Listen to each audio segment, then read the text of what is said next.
Good morning, guys. So we got beautiful Jaguar came today for tint. Literally we're doing front tint on the front windows, side windows, and we go for medium. You can choose in easy car detailing soft, medium, and blackout limo.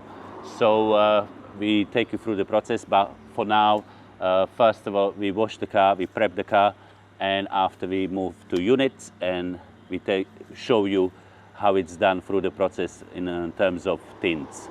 So thank you very much. See you with the next one, and thank you again for your support, and like, share, subscribe, and hit the button. Mean a lot. Thank you.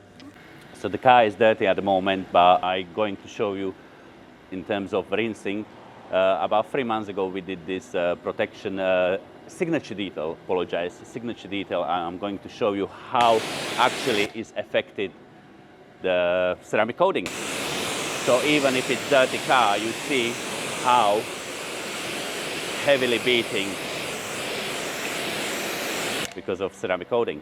So guys, protect your vehicle, and see you with the next one, like I said. See you later.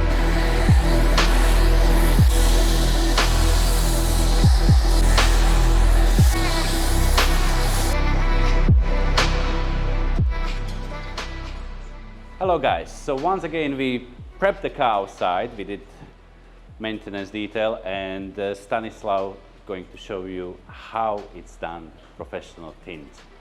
So we placing on a glass tints, medium tints, is about 35%, which is absolutely fine for this vehicle. And thank you very much. You would see the process on the video, and see you with the next one, guys.